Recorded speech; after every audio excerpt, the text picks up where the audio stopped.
Le président du Faso prédit l'arrivée de l'hiver noir en Afrique de l'Ouest, un hiver très froid et très meurtrier, estimant que la guerre se transporte sur cette partie du continent.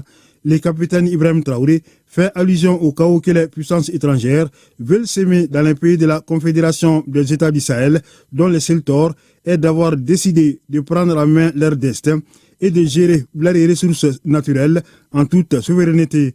L'hiver viendra parce que la guerre se transporte en Afrique de l'Ouest. Les impérialistes font tout pour mettre l'Afrique de l'Ouest à feu et à sang.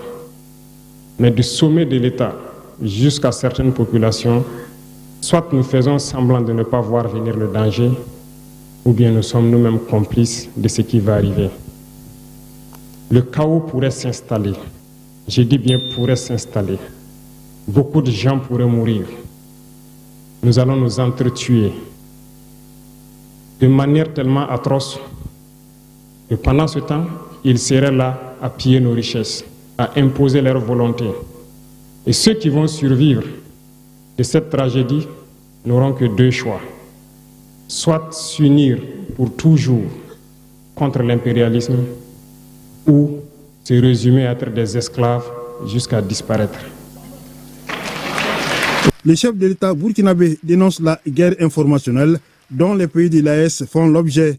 Il s'en prend aussi au chef d'État de la sous-région qui, en complicité avec les puissances étrangères, soutient les groupes terroristes qui sévissent au Sahel. C'est pourquoi il appelle les peuples de l'AES à être vigilants, sereins et résilients et unis pour faire face à l'adversité et faire échouer cette tentative de déstabilisation orchestrée selon son homologue du Niger par la France et ses supplétifs locaux.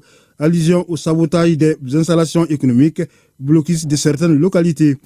C'est ainsi qu'il faut expliquer la guerre de communication qu'ils livrent dans le but de discréditer nos institutions et leurs dirigeants, de saper le moral de nos troupes résolument engagées au combat, de créer des conflits intercommunautaires. C'est ainsi qu'il faut enfin comprendre les tentatives d'isoler telle ou telle localité, de couper l'approvisionnement de telle autre entité, de saboter ou détruire les installations économiques de nos pays. En somme, tout est mis en œuvre par ces puissances impérialistes, notamment la France, assistée de ses supplétifs locaux pour susciter le chaos et justifier une intervention extérieure ou un mécontentement populaire. Les présidents nigériens et burkinabés saluent et félicitent le président de la transition, président de la Confédération AES, le général d'armée Assimi Goïta, pour les résultats enregistrés au cours de son mandat. Ils rendent un vibrant hommage aux vaillantes forces armées du Burkina Faso, du Mali et du Niger, qui abattent un travail colossal, convaincus que malgré les adversités internes et externes, l'AES grandira et vaincra, pour paraphraser le capitaine Ibrahim Traoré. Et c'est tout à l'heure donc aussi ici les travaux de la deuxième session du Collège des chefs d'État de la Confédération des États du Sahel ont pris fin. Le président Assimi Goïta passe le témoin à son homologue Ibrahim Traoré du Burkina Faso qui devient le nouveau président de la Confédération des États du Sahel. Il compte travailler avec acharnement pour consolider les acquis et relever les défis qui se posent à la Confédération. Je vous invite à suivre un extrait de son discours choisi par Al-Husseini Touré.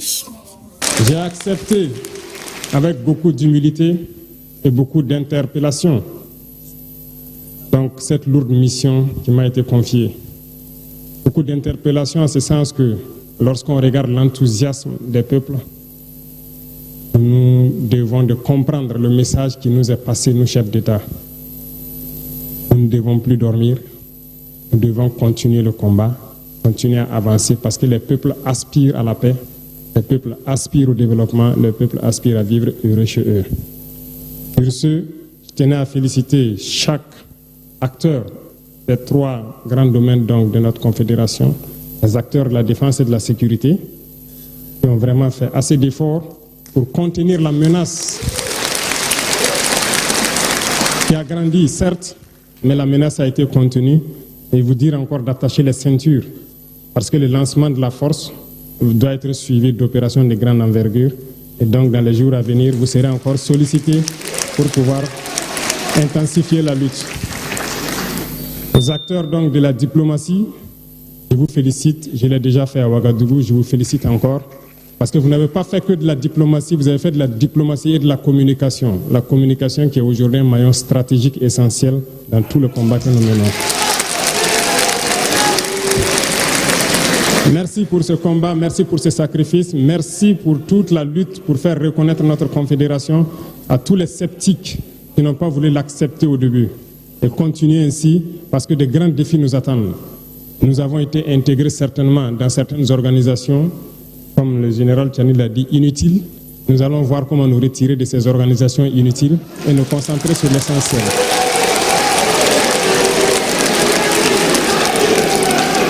Aux acteurs du développement, le développement qui est une mission transversale, après la sécurité et donc la diplomatie pour maintenir et la communication pour maintenir en veille donc l'esprit de nos populations, on pense au développement. Et le développement concerne plusieurs secteurs.